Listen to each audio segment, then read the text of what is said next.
Halo semua, perkenalkan nama saya Raihan Salafis, saya dari kelas CF4409 dan di sini saya akan menjelaskan tentang tugas besar jaringan komputer yang telah saya buat. Sebelum itu mari kita ke ketentuan tugas besarnya terlebih dahulu. Oke, di sini spesifikasi tugas besar adalah melakukan simulasi pada mininet yang dimana ini sebuah skenario-nya nanti. Untuk Celo 1, goal yang didapatkan adalah build topologi sesuai dengan soal. Kita mendesain subnet masing-masing network, kita mengassign IP sesuai subnet. Kita melakukan uji konektivitas dengan ping antara dua host yang berada dalam satu network.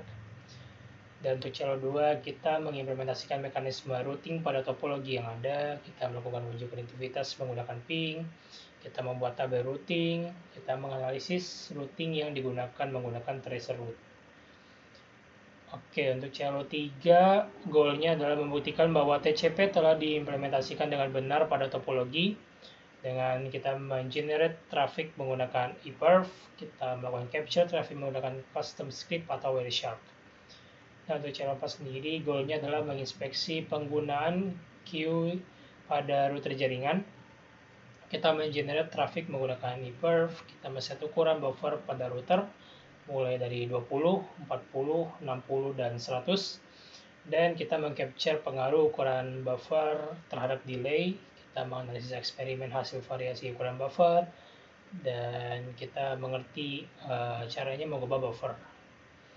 Oke, baik, kita langsung ke laporan yang telah saya buat.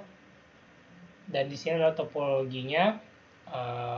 Pada topologi ini terdapat dua host di mana satu dan dua host atau saya sebut ini H1 dan H2 yang tidak terhubung secara langsung, dan host ini harus dihubungkan melalui 4 buah routing dengan bandwidth yang berbeda seperti pada yang R1 dan R3 atau router 1 ke R3 ini atau router 3 bandwidthnya sebesar 0,5 Mbps atau ini 500 kbps. Sedangkan untuk yang router 2 dan 4 juga sama 500 kbps atau 0,5 Mbps, dan sisanya saya taruh 1 Mbps.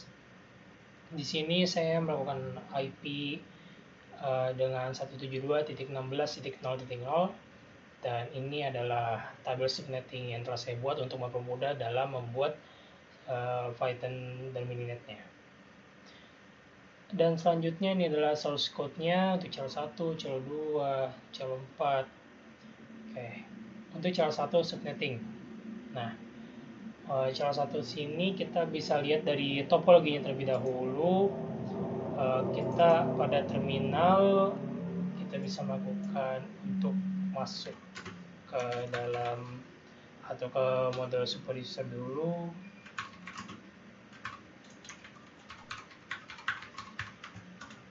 Oke, sini kita menjalankan file codingan tadi.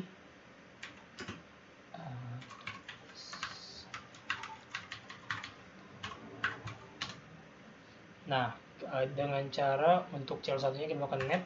Net ini berguna untuk like-nya topologi yang di sebelah kiri ini. Jadi pada gambar ini dalam initnya akan terbentuk seperti ini. Oke, setelah itu kita melakukan uji konektivitas untuk yang pertama itu dari H1 ke R1 dulu. Kita melakukan ping H1 ke R1.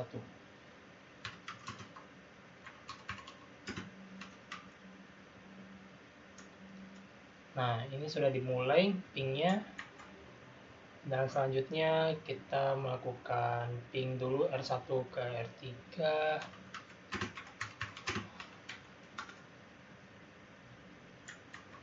Oke, R1 ping R3 juga sudah selesai koneksinya.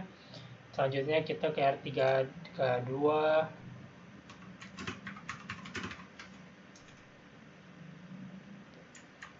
R3 2 selesai. Selanjutnya melakukan R3 H2 selesai, H2 ke R4.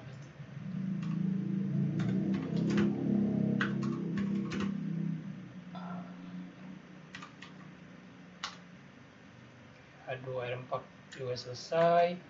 Selanjutnya adalah R4 dengan R2.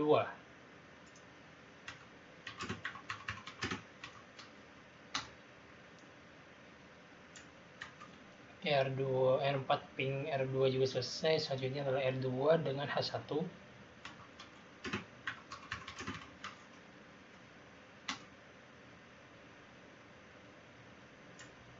Oke. R2 ping H1 selesai. Kalau bisa dibilang ini semua sudah terkonek. Untuk memastikannya lagi kita bisa melakukan ping all.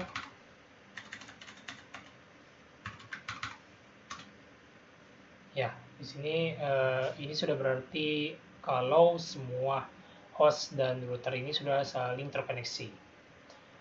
Oke, selanjutnya kita bisa ke Celo 2. Untuk Celo 2 ini adalah routing. Routing itu adalah proses memindahkan paket data dari sumber ke destinasinya. Router yang digunakan untuk proses routing akan memilih path atau jalur khusus untuk paket data internet protokol sehingga dapat mencapai tujuan. Oke, pada tugas ini implementasi mekanisme routing dilakukan dengan cara traceroute, di mana traceroute adalah perintah untuk menunjukkan rute yang dilewati paket untuk mencapai tujuan. Nah, pada mininet ini kita bisa langsung dengan melakukan komen H1 traceroute H2. Oke, ini sudah menunjukkan hasilnya. Oh ya, sebelum traceroute itu kita sebelum itu harus menginstal dulu traceroute agar bisa melakukan tracerouting ini. Oke, selanjutnya adalah ke Celo 3.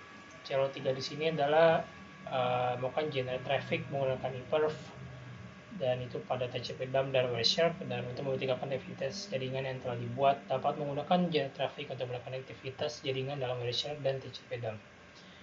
Hal pertama yang dilakukan adalah kita bukan yang host 1 dulu, kita lakukan extern H1. Oke, nanti akan muncul seperti ini. Nah, dan selanjutnya adalah di sini kita melakukan TCP dump-nya seperti TCP dump BCL.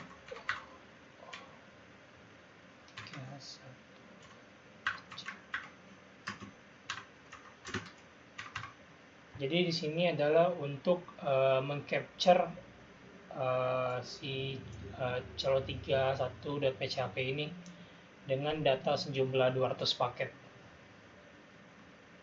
Enter dulu. Oke, di sini pada mininetnya, pada terminal kita bisa melakukan ePerf H1 H2. Kita tunggu. Nah, setelah kita melakukan ePerf H1 H2 nanti akan muncul pada yang extern ini, yang node H1.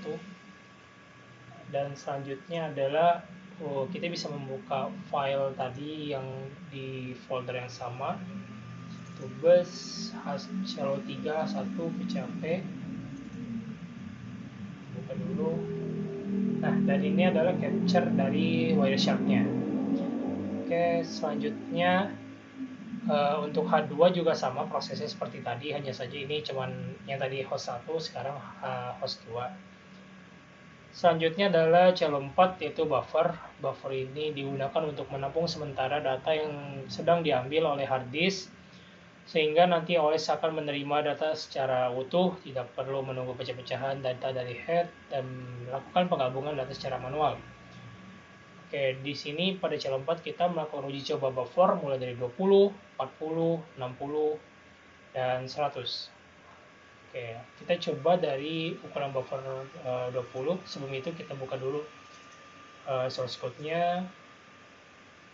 Dan Celo 4 ini kita tinggal mengganti 100 ini dengan angka 20. Langsung saja kita find 100 replace 20. Jangan lupa match case dulu, replace all. Kita saving. Oke, selanjutnya kita kembali ke terminal lagi. kita melakukan extern H2 karena yang mau kita coba itu ada di pingnya di H2. Oke, keluar. Kita bisa langsung saja ping 172.16. Kedua, kita melakukan capture-nya dulu, jadi min C sejumlah 5 paket data saja. Kita enter. Nah, untuk dengan buffer senilai 20, time yang dibutuhkan adalah 0,26, 0,27, 0,26, 0,29 dan 0,29. Oke, mari kita coba ke yang ukuran buffer 40. Kita langsung saja ubah yang tadi dari 20 menjadi 40 plus close. Balik ke terminal lagi, kita buka lagi extern H2, keluar, kita ping dengan IP yang sama seperti tadi. Kita capture sebanyak 5 data paket saja, dan hasilnya untuk buffer sebesar 40, time yang dibutuhkan adalah 0,23, 0,39, 0,035, 0,028, 0,040. Oke, untuk selanjutnya dengan buffer 60, kita ganti lagi untuk 40 menjadi 60. Jangan lupa di save. Kembali ke terminal, start lagi H2, kita ping dengan IP yang sama seperti tadi, 2.2, capture sebanyak 5 data saja.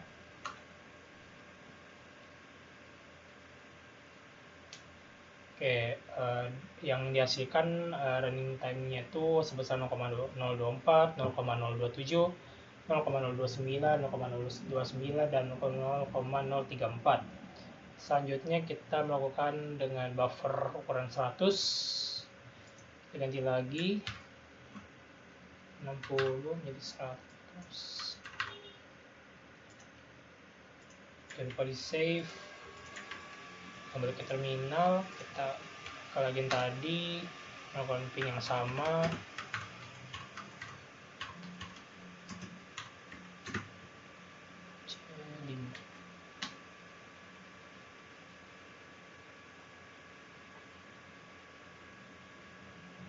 Oke, di sini bisa dilihat untuk yang ukuran 100 itu terdapat sebesar 0,023, 0,028, 0,035, 0,029, 0,029. Nah, pada laporan ini juga sama, kurang lebih seperti tadi. Untuk yang ukuran buffer 20 itu 0,01, 0,030, 0,029, 0,029, terus yang 40 juga sama 0,19, 0,030, 0,030. Untuk yang buffer 60 juga sama seperti ini, 0,23, 0,030 dan 100 juga sama. Hanya saja running time ini tidak terlalu terlihat perubahan yang signifikan, tapi dapat dilihat kalau setelah melakukan buffer dari 20, 40, 60, 100, kesimpulannya adalah semakin tinggi buffer yang dilakukan ketika melakukan ping pada suatu IP, maka running time akan semakin lama. Cukup sekian dari saya, terima kasih. Assalamualaikum warahmatullahi wabarakatuh.